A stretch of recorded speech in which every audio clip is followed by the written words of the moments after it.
Je viens à vous aujourd'hui, non comme un maître qui détient la vérité, mais comme un simple voyageur. Un voyageur qui a traversé une longue mer de sable et de temps. Et là, au cœur battant de ce désert, où chaque grain de sable est une question sans réponse, j'ai trouvé non pas un trésor, mais le souvenir d'un sage, le murmure d'un homme nommé Al-Ghazali. Car il y a près de 1000 ans, cet homme a entrepris non pas un voyage sur la terre, mais le plus grand de tous les voyages, celui qui mène au centre de l'âme humaine. De ce périple silencieux, il n'a pas rapporté de l'or qui brille, ni des épices qui parfument. Il a rapporté un livre qui est moins un livre qu'une carte secrète, une promesse murmurée à travers les âges, et dont le nom est l'alchimie du bonheur. L'alchimie, me direz-vous, est cet art ancien et oublié de transformer le plomb en or. Et Al-Ghazali nous murmure à l'oreille que la plus grande, la seule véritable alchimie, n'est pas celle des métaux froids et inertes, mais celle du cœur vivant qui bat dans votre poitrine. Il nous enseigne comment prendre le plomb lourd de vos peines, le fer froid de vos angoisses, et la poussière grise de vos habitudes qui vous enchaînent. Il nous montre comment les porter à la douce chaleur de la conscience, pour les transmuter, non pas en un métal mort, mais en l'or vivant de la paix intérieure, en la connaissance qui libère, et en la proximité douce et tranquille avec la source de toute vie. Je vous invite donc, maintenant, non pas à écouter une histoire qui distrait, mais à marcher avec moi sur les traces de ce sage. Dans les prochaines minutes, nous allons, ensemble, avec le plus grand soin, déplier cette carte ancienne et découvrir le chemin qu'elle révèle à celui qui a le courage de regarder en lui-même. Et pour ce voyage, nul besoin de bagages, nul besoin de provisions. Votre seul viatique est le silence de votre écoute. Car la vérité n'est pas un cri dans la tempête. Elle est une source qui jaillit dans la quiétude du jardin. Elle ne peut être entendue que lorsque le bruit assourdissant du monde consent enfin à se taire. Commençons. Le premier pas sur cette carte ancienne, le premier mot qu'Al-Ghazali grave dans la pierre du chemin est celui-ci. Connais-toi toi-même. Mais écoutez bien, il ne parle pas du nom que vos parents vous ont donné, ni du vêtement de votre métier, ni même des cicatrices de votre histoire. Non. Il parle de ce qui, en vous, ne peut être nommé. De ce qui, en vous, est silencieux et éternel. Car vous êtes, avant toute chose, comme une graine sacrée tombée sur la terre. Et cette terre, c'est votre corps. Un temple de chair et de sang, précieux, oui, mais aussi fragile. Il connaît la faim qui tiraille, la soif qui brûle, la fatigue qui pèse sur les paupières. Il est l'enveloppe, la magnifique poussière qui, un jour, retournera doucement à la poussière.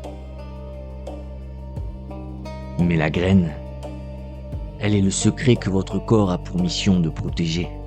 C'est votre essence véritable, votre âme, ce cœur spirituel qui ne bat pas au rythme du sang, mais au rythme de l'éternité. Elle ne vient pas de la terre, cette graine. Elle vient de la main même du gardien divin. Et elle porte en elle, non pas le souvenir du monde, mais la mémoire du ciel, et la promesse silencieuse de l'arbre de vie que vous êtes appelé à devenir. Et voici le premier grand mystère que je dépose devant vous ce jour. Vous êtes, dans un même souple, la terre et la graine. Vous êtes ce corps qui vieillit avec chaque saison qui passe, comme une feuille qui jaunit à l'automne. Et vous êtes, en même temps, cette promesse qui ne connaît ni âge, ni hiver, ni fin. Et le sage nous dit, avec une infinie tristesse dans la voix, qu'ignorer la graine pour ne prendre soin que de la terre, c'est passer une vie entière à polir la coquille d'une noix, à la faire briller sous le soleil, sans jamais, jamais goûter aux fruits qu'elle protège. Sachez que la véritable tragédie n'est pas la mort du corps, car même le chêne le plus majestueux retourne un jour à la terre. La seule, la véritable tragédie, c'est une vie vécue sans jamais avoir su qui, ou plutôt quoi, l'habiter. L'alchimie du bonheur commence donc ici, par cet acte de courage simple et immense, celui de détourner un instant son regard de l'enveloppe changeante, pour tenter de sentir la pulsation, la douce, la chaude pulsation de la vie qui est enfermée à l'intérieur. Ceci est la première clé. Maintenant que vous connaissez la graine qui sommeille en vous, Al-Ghazali nous emmène vers son foyer. Il nous parle du cœur. Mais écoutez attentivement, il ne parle pas de ce muscle vaillant qui pulse dans votre poitrine et rythme vos jours et vos nuits. Non, il parle d'un miroir. Car votre cœur spirituel, votre essence véritable, a été créé pur et parfaitement poli. Forgé dans le silence de l'origine, il n'était destiné qu'à une seule et unique chose: refléter la lumière infinie de la vérité, la beauté indicible du divin. Dans son premier état, il est plus clair que le cristal d'une source de montagne, plus vaste et plus profond que l'océan par une nuit sans lune. Mais, à chaque souffle que nous prenons dans ce monde, la poussière vient se déposer sur sa surface. Chaque désir futile qui vous tire vers le dehors, chaque inquiétude pour un lendemain qui n'existe pas encore, chaque attachement douloureux aux choses qui passent comme l'ombre de nuages, tout cela n'est qu'une fine couche de poussière, un voile terne qui, jour après jour, se dépose sur le miroir et l'empêche de briller. Et c'est ainsi que naît la plus étrange, la plus douloureuse des cécités. Un homme peut avoir des yeux pour voir la majesté des montagnes et nommer chaque étoile dans le ciel, mais être aveugle, totalement aveugle, à la réalité qui brûle en lui. Il cherche le bonheur à l'extérieur, courant après les reflets fugaces. Et il est, nous dit le sage, comme un assoiffé qui tenterait de recueillir le reflet du soleil dans une flaque de boue, alors même qu'il porte en lui un miroir capable de contenir le ciel tout entier. Le travail de l'alchimiste, alors, n'est pas de créer la lumière, car la lumière est, toujours, elle attend patiente derrière le voile. Son seul travail, sa seule noblesse, est de nettoyer le miroir pour qu'il puisse de nouveau la recevoir. Le bonheur n'est pas une conquête à l'extérieur, mais un dévoilement à l'intérieur. Ce n'est pas une chose à acquérir, mais une clarté à retrouver. Et le polissage de ce miroir, nous dit-il, ne se fait pas par la force, mais par la douceur, par le souvenir, par la conscience. Chaque acte de présence, chaque instant où vous êtes pleinement là, avec votre souffle, avec votre peine, votre joie, est comme un souffle tiède et doux qui vient chasser délicatement un grain de poussière. Ceci est la deuxième clé. Maintenant que la graine vous a été révélée et que vous avez entrevu le miroir de votre cœur, Al-Ghazali vous prend par la main et vous met en garde. Car il est un lieu que vous devez traverser, un lieu qui existe en chacun de nous. À l'intérieur de chaque âme, il y a une contrée sauvage. Et dans cette contrée indomptée vivent 4 bêtes. Écoutez-les bien, car elles sont les vôtres. Il y a d'abord le loup de la cupidité, qui hurle d'une faim qui ne s'éteint jamais, courant sans cesse après plus, toujours plus.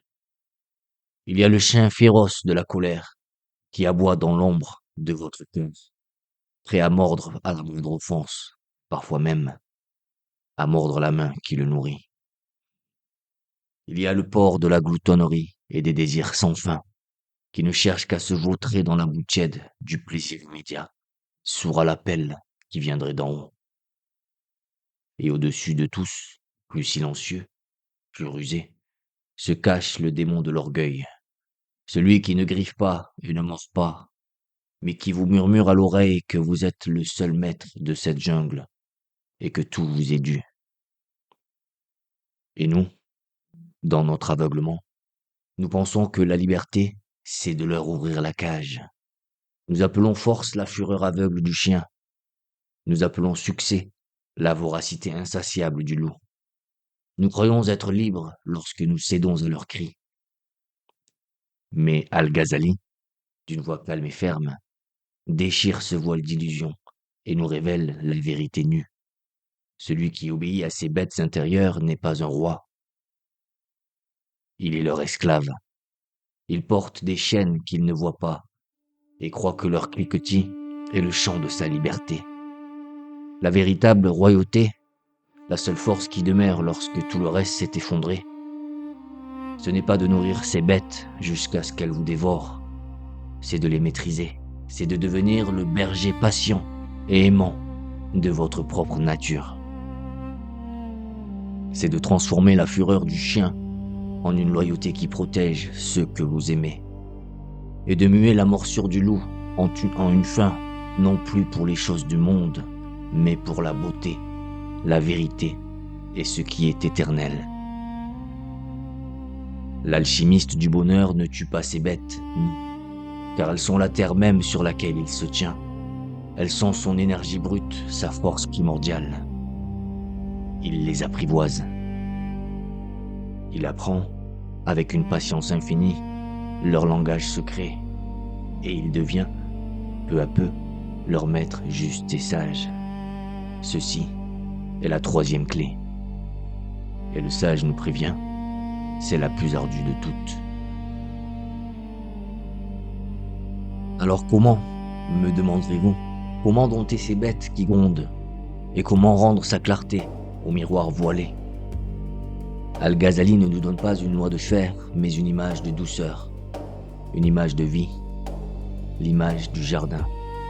Car votre âme, sachez-le, est un jardin qui vous a été confié, un sol sacré qui attend votre soin. La connaissance de ce qui est juste, bon et vrai, voilà le soleil qui l'éclaire. Car sans lui, nulle fleur ne peut s'ouvrir, nulle graine ne peut germer. Et les actes d'adoration, la prière silencieuse, la méditation profonde, le simple souvenir de la beauté qui nous entoure, sont l'eau vive qui vient irriguer cette terre. Ils abreuvent les racines les plus profondes, là où la soif est la plus grande. Et sans cette eau, même la meilleure des terres devient un désert stérile. La discipline, elle, est l'acte humble et parfois douloureux de désherber, d'arracher, avec patience et sans colère, les mauvaises herbes du doute qui empoisonnent la confiance, la paresse qui étouffe la croissance, et les racines amères du ressentiment qui dessèchent la terre. Et enfin, la patience et la gratitude. Celles-ci ne sont pas une action que vous accomplissez, elles sont la terre elle-même, riche, humble et silencieuse. La terre qui accepte toutes les saisons, le soleil brûlant comme la pluie bienfaisante, sachant que les deux sont nécessaires à la vie. Et l'on pourrait croire que ce labeur est pénible, une lutte sans fin contre soi-même. Mais ici, le sage nous livre un de ses plus beaux secrets. Le vrai jardinier ne trouve pas sa joie uniquement dans la beauté de la rose, mais dans l'amour de l'acte qu'il a fait éclore. Et c'est ainsi que le travail se transforme. L'effort de désherber devient une prière, une purification.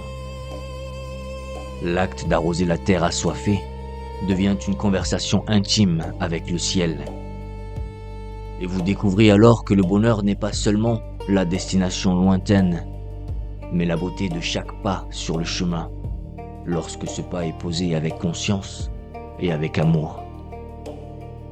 Devenir ce jardin patient et attentif, qui cultive les vertus pour que son âme enfin fleurisse et offre son parfum au monde.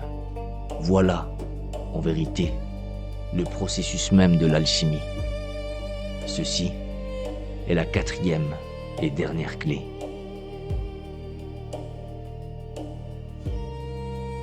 Ainsi, le voyage que nous propose Al-Ghazali, n'est-ce pas au fond un retour à la maison?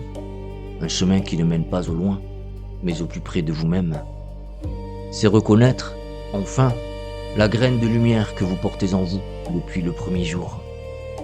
C'est oser polir avec une infinie patience le miroir de votre cœur, jusqu'à ce qu'il reflète de nouveau le ciel qu'il a toujours été. C'est devenir le souverain juste et sage de la contrée sauvage qui vit en vous. Et c'est cultiver le jardin de votre âme avec la tendresse et la dévotion d'un amant. Car l'or véritable, l'or ultime que promet cette alchimie de l'âme, n'est pas celui qui se pèse, ni celui qui s'enferme dans des coffres. Non, l'or véritable, c'est cette paix si profonde qu'elle ressemble au silence qui demeure au cœur de l'océan. C'est cette joie inébranlable qui naît du simple sentiment d'être relié à la source de toute chose. C'est la plénitude du fleuve qui, après un long voyage, se fond enfin dans les bras de la mer et dit « Je suis rentré ». Car le bonheur, au bout de ce chemin, n'est rien d'autre que le parfum qui s'exhale de l'âme lorsqu'elle a enfin le courage de devenir pleinement elle-même. Je ne vous demande pas, à la fin de ce voyage, de tout changer. Le monde est déjà lourd de ses exigences. Mais je vous invite, simplement, aujourd'hui ou demain, à vous offrir un seul instant de silence. Un seul. Et dans cet instant, posez doucement la main sur votre cœur et tentez d'écouter. Non pas le bruit incessant de vos pensées, non, mais le murmure presque inaudible de ce qui, au plus profond de vous, aspire à la lumière. Je vous remercie de m'avoir prêté le rivage si précieux de votre attention. Puisse votre propre alchimie intérieure commencer aujourd'hui, et que le chemin qui s'ouvre maintenant devant vous soit aussi vaste et aussi lumineux que le ciel étoilé. La paix soit sur vous.